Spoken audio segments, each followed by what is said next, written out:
Okay, hey, I'm back for another face mask plus rant. Today I'm going to do a green tea face mask, as you guys see.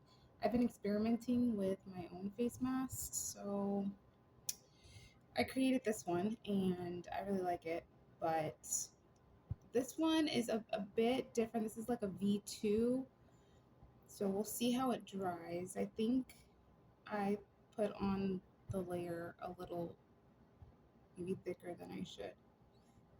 Anywho, and I'm deep conditioning my hair because it's nappy. So I need to deep condition it and I need to do it. Like I need to figure out a hairstyle to do. Besides that, Iran and Israel are blowing each other up as we speak. And it really got me thinking about like globally, how do we look at who can have nuclear weapons and who can't? Who can have a nuclear program and who can't? Because when I hear Israel speak on this and why they attacked Iran, it's to stop their nuclear program. And it doesn't seem like there's a straightforward answer on this, which is interesting because we can stop Iran today, let's say, from building nukes. And apparently we have the only B Spirit stealth bomber on the planet. How cool is America? Go us. Which is the weapon that would be able to, get into the bottom bunker, I believe, something like that. But anyway, you know, we can do that today, and then they can spend another 50 years or another however long rebuilding.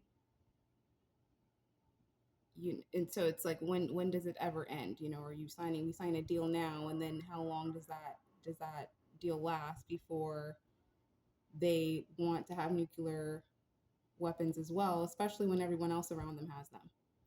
So North Korea can do a whole entire parade announcing their beautiful bomb, and it's interesting.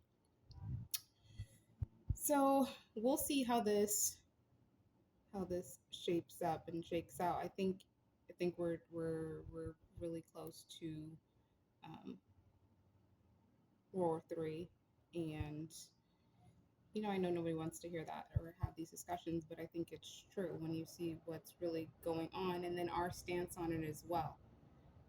India, Pakistan calmed down, but then America's thrown in the middle of that as well. We're allies to both of them, and now we have Iran and Israel, but it's not really, certain where we stand, and I know, our president's dealing with it right now, but and then we're still in the middle of Ukraine and Russia, and Ukraine, um, I believe, just went through another bombing. So a lot for us to handle right now.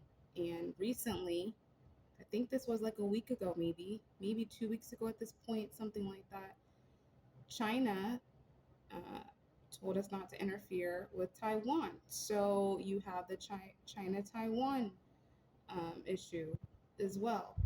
That's happening globally. So it's like you look around, and at what point do you announce like what determines, yes, this is what we would consider World War III.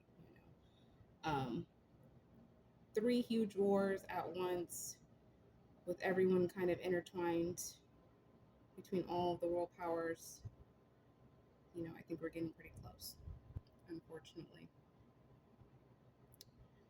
Okay, well, I'm gonna let this sit for a little bit. I'm gonna bake and see how it ends up. I might just leave it on for a minute, and then the conditioner, I need to leave that on.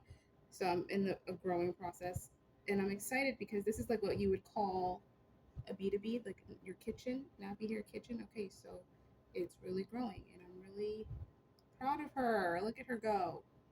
You go, curl. Okay, so I got to figure out what I'm gonna do with my hair, and hopefully the face mask. With the face mask, it does leave a little bit of a residue. So I do notice that about green tea face mask. It does, but it just takes a good scrub to come off, and then it really clarifies.